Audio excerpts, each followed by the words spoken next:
There's so much coronavirus news today. We're just going to do a roundup of stories that have reached my attention. Scott Ott, this is Bill Whittle now. And Bill, I just actually came from the grocery store, had to get a couple of things, and in vain tried to get a thermometer because the electric thermometers we have don't function anymore. And the little battery that's in them apparently is almost impossible to remove. So in any case, as you might suppose, Walgreens had no thermometers, and neither did Kroger's, the grocery store around here, but they did have a couple of grocery items that we needed. Bill, first of all, just this is on a kind of a personal level. It surprised me that when I pulled up in front of the supermarket, the grocery store, the parking lot was nearly full. And you know, we're in Texas, and we're supposed to avoid going out as much as possible, and only supposed to go out for grocery stores. And this is late on a Thursday afternoon, and the parking lot is packed. I just found it hard to believe that everybody needed to be there. And then I realized that I really didn't need to be there, but I went anyway. Bill, how do you think we're doing as a people so far navigating this new reality? And I don't mean in terms of, you know, violating any kind of political mandates or anything like that, but just coping with this situation where I found I was doing this elaborate, do you ever see the TV show Monk? So I was doing No, this. but I know about him, a germaphobe. Yeah, I was doing this elaborate Adrian Monk dance around people in the store, because not only did it seem like there were too many people there, but it seemed like they had no qualms about snuggling up too close to me. I think as a general rule across the country, I think we're doing really quite well. California was the first state to get locked down, and I have not seen any particularly large gatherings of people. I have been to grocery stores, you know, supermarkets, that kind of thing. People are keeping a 6-foot distance between themselves. Masks are becoming more common. Gloves were common before masks were. I think that's more of a cultural thing that we're starting to get used to, although masks, to be honest with you, are very difficult to come by still. But in terms of the overall mood of the country, at least from where I sit, I think we're handling this remarkably well. I think that from the beginning, I've noticed a sort of almost like an intentional cheerfulness, just like, you know, this sense that, well, I'm not going to go out there. If I have to go out there, I'm going to go out there. I'm going to be cheerful. I'm going to thank the people who are stocking the shelves. I'm going to leave as much of a tip as I can for people at the carry-out restaurants. And I just feel like we're all going to pitch in, and out here, everybody seems to be taking it really, really well. To the degree that people may have been bunching up in Texas, maybe due to the fact that perhaps they're I don't want to say taking it less seriously so much as just, It's not New York City. It's not, that's it. Yeah, and I found it interesting, Bill. You're right. I saw quite a few masks, a lot of rubber gloves. I was wearing neither gloves nor a mask. And this is after I had spent the day reading a number of stories that basically said that the White House is about to announce, because of CDC guidance and perhaps the Surgeon General's guidance, that people should wear masks, if only to prevent, even makeshift masks like scarves and bandanas and stuff, to prevent the breath coming out of their mouth carrying some particles. They may be asymptomatic. They may not be showing any symptoms of this virus, but they may be spreading it unwittingly. And that I saw an interview with Dr. Fauci outside of the White House, it's not at the press conference, indicating that, you know, the droplets that accumulate in the air from human breath and talking may be carrying this virus from people who don't even know they have the virus. And so I guess I was sort of a lot more attuned to it than normal and making every effort to turn away from people, but it just didn't seem like everybody was as nervous as I was. I don't think there's any two people in the country that are just exactly as nervous as anyone else. Some people are taking this in an extremely carefree fashion. A lot of kids on the beach are saying, if I get coronavirus, I get coronavirus. From a sheerly selfish point of view, that's probably about right. People in their 20s there are essentially zero cases of people who are in their prime, early 30s, even into their 40s. The numbers don't even really start to statistically appear until you get into your 50s. 60s are still pretty good. It's only when you get over 70 and even over 80 that the numbers start to really climb. So from a purely selfish point of view, that's probably true. As far as the masks goes, several days ago, I did an episode of the Chronosphere Lounge, which I've been doing every day since the lockdown here. It's 2 weeks to the day now. And one of them was called The Case for Masks. And what convinced me about the masks was actually seeing with my own eyes what comes out of a human mouth just in the course of conversation. I think we all know that a sneeze blows particles out all over the place, and coughing does too. But if you'd like to see the video, it's on Bill Whittle channel. It's called The Case for Masks. And if you want to skip ahead, you'll see there's some footage that was taken by Japanese researchers. What they basically did was they lit a room in such a way and lit it with lasers so that the laser would catch fragments of very small particles, sometimes micrometer particles, a millionth of a meter, and they're very, very tiny. And when you saw this enhanced vision, this enhanced video of what this camera was recording scientifically, what you saw was that in the course of regular conversation, just as I'm speaking right now, every single word out of your mouth causes a waterfall of particles to come out of microscopic droplets. The vast majority of these particles pretty much come, like described it as a waterfall, because they come about this far out in front of you, and then they fall to the earth because they're heavier. But a significant portion stay airborne indefinitely. You can see this cloud of particles that are starting to accumulate as people are talking to each other. I was reluctant with the masks, to be honest with you, Scott, because when I saw it, when I first saw people putting cloth over their face and stuff at the very beginning of all this, I thought, this doesn't protect you from anything. It really is unless you're talking about an N95 mask designed to filter out viruses, it's not giving you any protection at all. And I realized I was looking at that completely the wrong way. Those masks are not there to protect you from viruses. Those masks are there to protect other people from viruses. And as it turns out, just a simple... It's the exhale that we're concerned about. That's it. Not the inhale. That's exactly right. In fact, if I ever do get a mask, I'm going to have, I'm very tempted to get a marker and just put, "This is for you, not for me," on the front of it. And what they find is that if you really, I cannot recommend this highly enough, you really have to see it to believe it. That's what put me over the top with it. I went, oh my God, I had no idea.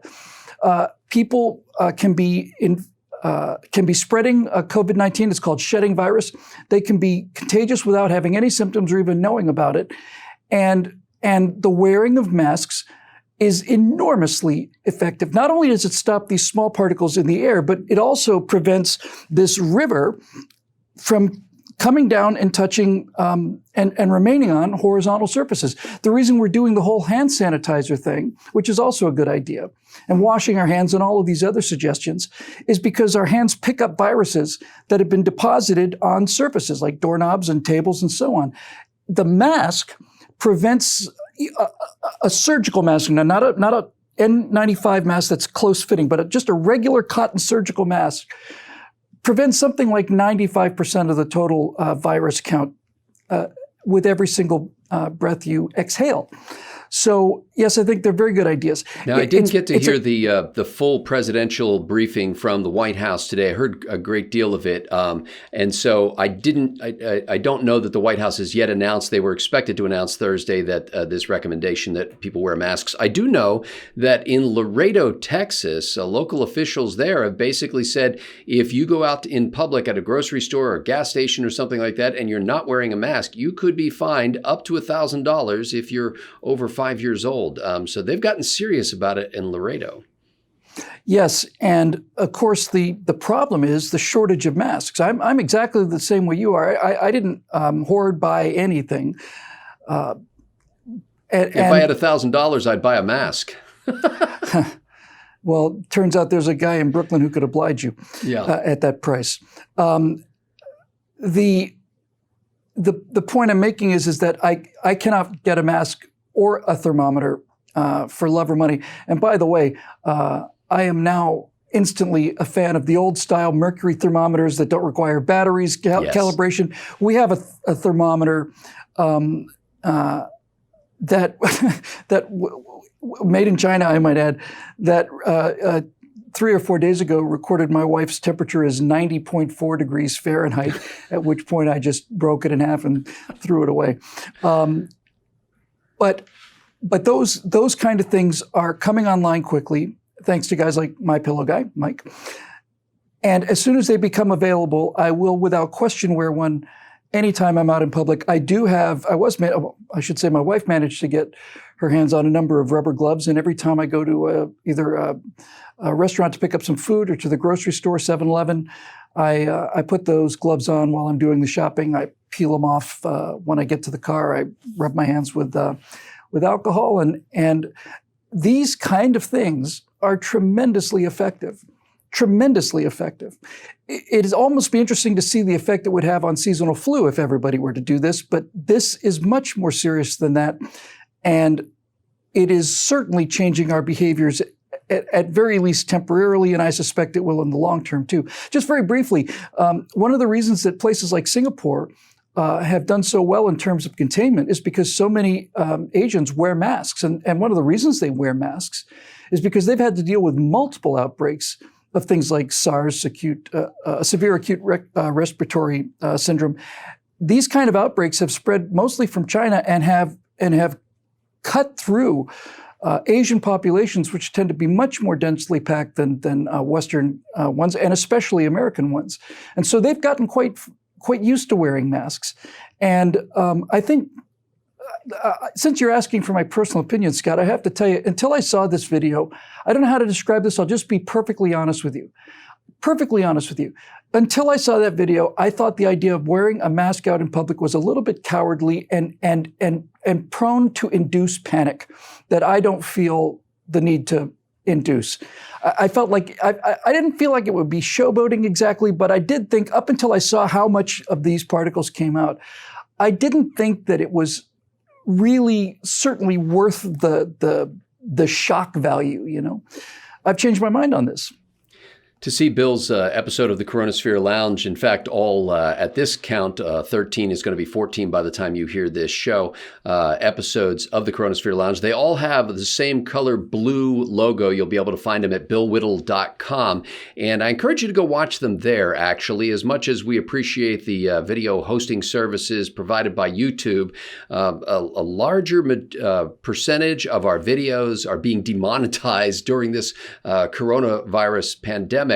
Especially ones having to do with the coronavirus pandemic. Yeah. And so we'd appreciate the support at billwhittle.com if you go and watch the video there. A couple of economic notes, Bill, that I picked up on today.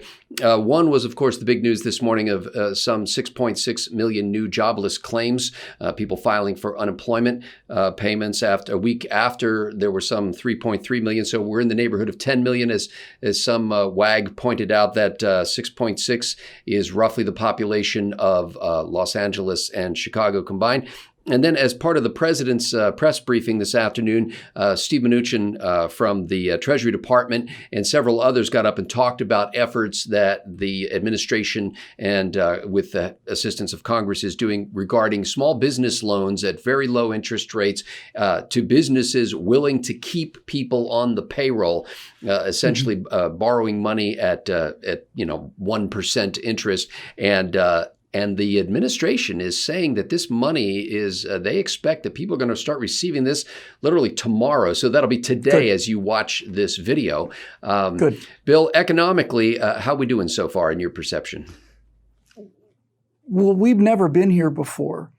I'm not an economist, so that means my chances of being correct are better than those of an economist. It's been my experience anyway. Not knowing anything about the economy seems to make you more likely to get a correct prediction out of things than people like Paul Krugman, for example. You're not hampered by a degree in economics. No, I'm certainly not. So I can only give you my feeling about it, and as a person who runs a small business, we have decided we're not going to let anybody go. We're an online business. That's good. Maybe with one exception, and that'd be probably a private call between us a little bit later. No, but seriously, we're hanging in there. We're getting new members and doing fine. There is a certain period of elasticity that is built into every business, and that elasticity is different for every business. Typically, small businesses operate on extremely tight margins, and that income elasticity is very, very narrow. Larger corporations have nothing like that kind of concern. They have enough money in the bank to be able to basically just carry on through loss of revenues much better than small businesses. The thing that is striking me is that we are rapidly approaching, it's a sliding scale, it's a spectrum, but a number of small businesses could probably find their way to backpedal their way through a week or two without revenues. As we start to approach 3 weeks, 4 weeks, a month without revenues, fewer and fewer businesses are able to do that. And that means that we are seeing something economically that looks very, very much like the biological problem, and that is that the economic damage is increasing, and it's increasing exponentially. It's getting, every day that goes by, it gets worse than it was the day before, much worse. And that's an equation we're going to have to start addressing pretty quickly here. The relief bill is good. There is no incentive to evict businesses or people from their residences. It's not like there's somebody behind you ready to come up and start paying the rent on the rent that you can't pay. No one can pay anything because no one's allowed to go to work. This is certainly unprecedented. It's not like we've got a bad economy and we're firing people because there are no jobs. We've got plenty of jobs. We know where the jobs are. We're just not allowed to go to them. So on some level, it seems to me that the more we can preserve the economic structure of society before the lockdown, the more we can preserve that intact, the faster and the easier and the better it will be when it comes time to ease up on this and start putting people back to work. And now this brings us to what I think is the most salient point that's out there, and I'm not hearing anybody really addressing this one yet. You can die just as equally on the downside of the curve as you can on the upside. Predictions vary by state. New York is expected to reach maximum cases on April 9th. California, not until April 26th or 29th. We're doing much better in California. But clearly, being on the downside of the curve, the backside of the peak, you can just get just as sick and die on that side as you can on the leading side. But the point that no one seems to be talking about is this. As these numbers of cases increase, the numbers of death increases, and everybody's paying nothing but attention to that. But what's also increasing on a daily basis is the number of people who've recovered. And this virus does not mutate very quickly. I haven't heard a single reliable source say that the immunity that you get from having come down with COVID-19 and surviving it, I haven't heard anybody who said that immunity is likely to be less than a year, probably more like 2 or 3. A vaccine will get you long-term immunity. But one of the things that we're going to have to be dealing with real quick, Scott, and we should be dealing with right now, is that already in this country, there's a significant percentage of the population that can neither get COVID-19 nor give it. They cannot become infected, nor can they infect people because they've already had it. Their antibodies have eliminated the virus from their system. They are no longer shedding viruses, and any viruses that they may intake are instantly killed by the immune system. People who have immunity are immune. That's the perfect word for it. They can walk into a convention center of COVID-19 sufferers and come out on the other side, not only completely unscathed, but having not given it to anyone else. And so clearly, the population is not going to be able to go back to work, all of us, like that, the way we were locked down. We were just shut down on one end. But on the other end, we can start, there's no reason at all, none that I can see or have heard of, that people who have been through this, recovered, and have developed at least temporary immunity, those people should be able to go back to work now. And we should be making every effort to get them back to work now. The reason they're not getting back to work now is we don't quite have the serology tests yet to prove that you've got the antibodies. But that's coming that's quickly. where my caution would be, Bill, because I'll tell you, there have been a lot of things in the course of the last several weeks that I heard stated with practical certainty by doctors, by government officials, and by pundits that turned out to just not be so. So, forgive me if I express a little bit more than hesitation at your enthusiasm for sending previously infected people back to the workplace and thinking that we have blanket immunity. I'm going to go with Johns Hopkins over MSNBC on this one. So that's just my I'm not personal. comparing Johns Hopkins with MSNBC. I'm just saying I am. doctors can be wrong, and doctors would say, we've got to do the science first. We've got to do the test. We've got to be able to do the sampling of this. So I think making a blanket statement about blanket immunity at this point is earlier than I feel comfortable with. Well, that's certainly a valid point, but the point that these doctors don't talk about, and Dr. Fauci doesn't talk about, and none of the research talk about, none of the scientists talk about, none of them talk about the fact that we have two diseases running concurrently. And one of them is the COVID-19 disease, and the other one is the disease that is destroying the economy. And we do not have the luxury of doing years of scientific tests to make 100% certain that this is the case. It seems clear to me and clear to a number of people that that short-term immunity at least is being generated. It's also clear to researchers that this virus is mutating very, very, very slowly, which is extremely good news. That also affects the immunity issue. And I think when these serology tests come out, we're going to have a lot more firm data to base these decisions on, and that's going to happen pretty quickly. But when it does, Scott, here's what the problem is, in my opinion. The problem is that people cheat. And so just grant me that recovery from the disease grants you immunity for a significant period of time, at least a year. If this is true, and it appears to be, you would be able to go back to work and not become infected or infect anyone else. Now, the question is, how do we know that you actually have immunity and have not simply said that you have immunity? How do we verify that you have taken a serology test and proven positive for the antibodies and that you no longer are shedding the virus? How do we certify that? Because if you allow people to self-certify, people are going to cheat. And at the same time, I don't particularly like the idea of a green armband or whatever the case may be, or maybe a wristband like the kind you have at a nightclub or something. But clearly, we cannot hold the entire workforce out of the job market. We can't hold them out of the economy until the very single last American has either died or recovered. That's just plain ridiculous. Understood. And I didn't mean to suggest that. We've gone fairly long here, and I have a couple of other questions I'd like to get a quick reaction to from you, Bill. First of all, the commanding officer of the USS Theodore Roosevelt aircraft carrier was relieved of his command by the Secretary of the Navy today because he had written a letter, and the suggestion is, the allegation is, that he leaked that or enabled it to be leaked to the media, talking about the crisis aboard his ship. And the Secretary of the Navy made clear that it wasn't wrong to write the letter. What was wrong was the fact that it violated good order and discipline, and it got out to the media rather than letting the Navy deal with it in its own processes. And among other things, the Secretary of the Navy said you could have made your ship vulnerable because an enemy knows that essentially that you're crippled in the water. Do you think the Secretary of the Navy made the right call there, Bill? Absolutely. 100%. I remember the headlines, and the headlines said, aircraft carrier commanding officer pleads for help.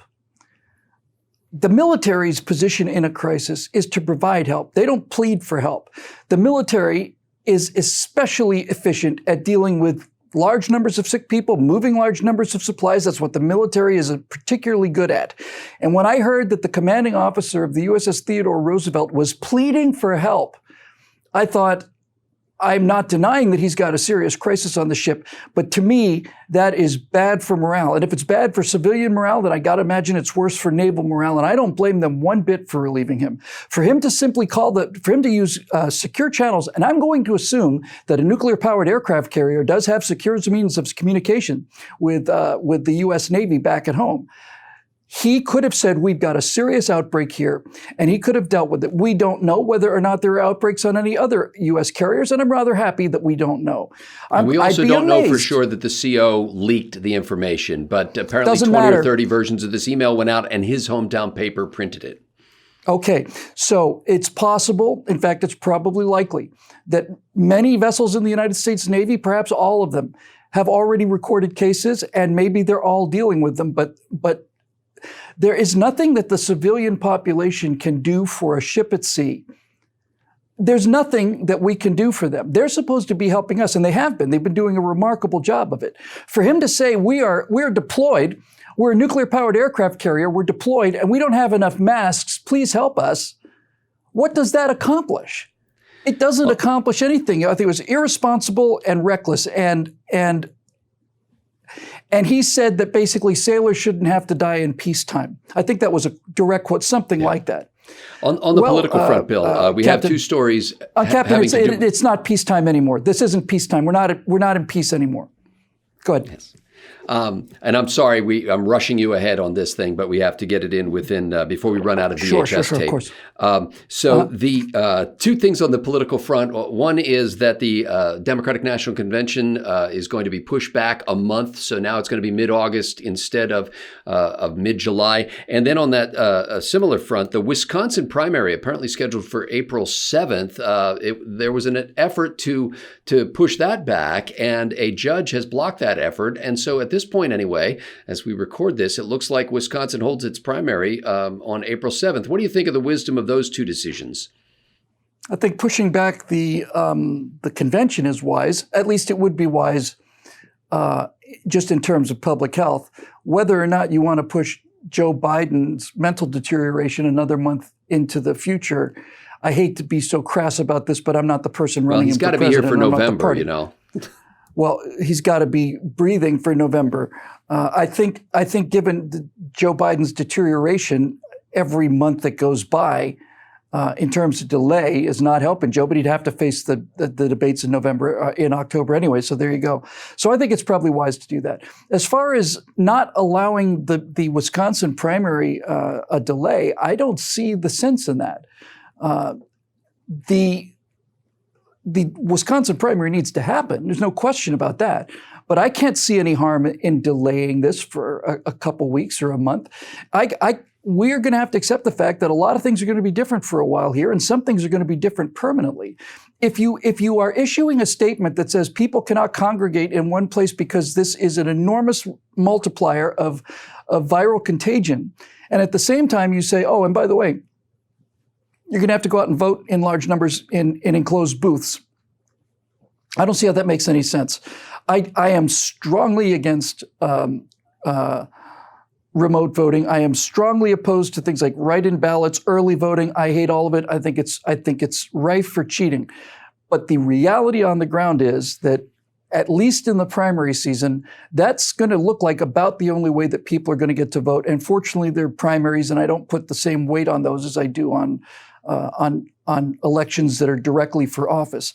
My hope is that by the time November rolls around, certainly by the time November rolls around, the first wave of this will be gone. Whether there's an echo wave in the fall, which many people are predicting, is going to remain to be seen. But given how fast our medical advances are occurring, every day that goes by is a day when the cavalry gets closer. And University of Pittsburgh reported this morning, as we write this, that as we record it rather, that they have a vaccine, that they've tested it on mice, and that it's effective.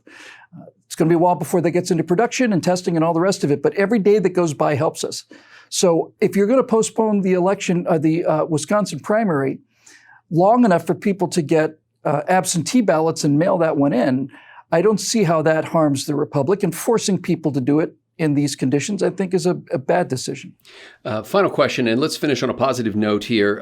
Jeff Bezos of Amazon and the Washington Post, by the way, also owns the Washington Post, has announced that he's sending $100 million to Feeding America to help to restock some of America's food banks. A bunch of other celebrities, by the way, a list too long to name, have also contributed. I saw that Oprah Winfrey gave like $10 million, which is great. But the CEO of Novartis, which is a drug company, is donating 130 million doses at least of hydroxychloroquine. And in his words, he thinks that it kills the coronavirus. I don't want to get into the question of whether or not it kills the coronavirus, but what do you think of this idea of these CEOs who have the means to do so, stepping up and making major commitments like this?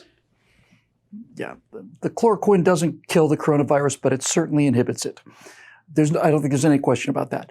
I think, first of all, any donation is a donation, and for that we should be grateful. Jeff Bezos is the richest man in the world. He has in excess of $100 billion. So if he gives $100 million, that's 1/1000th of his net worth. I'm not saying that $100 million is, hey, I think it certainly helps. But isn't there a number of Christian parables in the Bible about people who have a great deal of wealth making large donations versus people who are extremely poor making a small donation that is a much bigger sacrifice in terms of their total number of assets? I find it particularly appalling, frankly, that so many people are going to Bill Gates as the expert who predicted all of this. I have no doubt that he predicted all of this. He's on record as having predicted all of this. And he predicted the shortfalls, and he predicted all the testing lack and the lack of masks and all of this stuff. He predicted all of this. But Bill Gates isn't a research scientist in a lab someplace. Bill Gates has 80, 70, 60 billion dollars. If Bill Gates saw this coming, you would think, if it were me and I had $60 billion and I saw this kind of catastrophe coming, I would spend some portion of my $60 billion and I would buy a lot of masks and I'd buy a lot of respirators and I'd put them in places where they could be easily accessed. And that would be part of my contribution to society. And it would be a voluntary contribution. I find it very hard to hear him lecturing us about how we need to stay locked down for months and months and months. It's much easier for Bill Gates to be locked down than it is for you or me or for the guy who's trying to feed his family right now.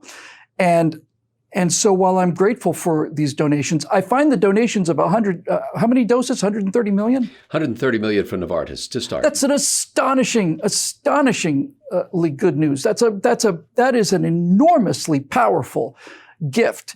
A company in Israel that manufactures ventilators 2 days ago made public their patent on their respirators. They went open source on it. They gave it to their competitors. They didn't just make it. They didn't just basically say they gave it to them. They went to the other people they're competing against whom they had taken out this patent that would give them an enormous financial advantage, and simply said to them, "Here's this breakthrough that we have. Let's all just build as many of these things as we possibly can." That kind of thing, that kind of voluntary thing, is actual genuine charity. Can we stop it right there? Sure. Because that is the best thing I've heard all week, and I want that to be the button at the end of this show. Ladies and gentlemen, we are grateful for our friends at BillWhittle.com who've made this possible, who have given disproportionately from their means, hard-earned as it is, to make it possible for us to distribute these messages around the world. If you'd like to join their ranks, as people are doing literally day by day, hour by hour now, in greater numbers than previously during this crisis, we are grateful for that, and we'd like you to join those folks. You just go to BillWhittle.com and click that Become a Member link. And by the way, we'd also like to thank our friends over at the Patriot Post. They have been with us through thick and thin, and we're going to provide a link to their website in the description below so you can find out what you've been missing if you haven't been making the Patriot Post a regular part of your day. You can actually sign up for like a newsletter that they'll send out to you on a regular basis to make sure. I know there's a welter of information out there, and you don't want to miss a bit of what they're cranking out at the Patriot Post, because it's good stuff. Some of it factual, some of it opinion-based, and some of it just funny. And you're going to enjoy all of it. For Bill Whittle, I'm Scott Ott. Thanks for watching.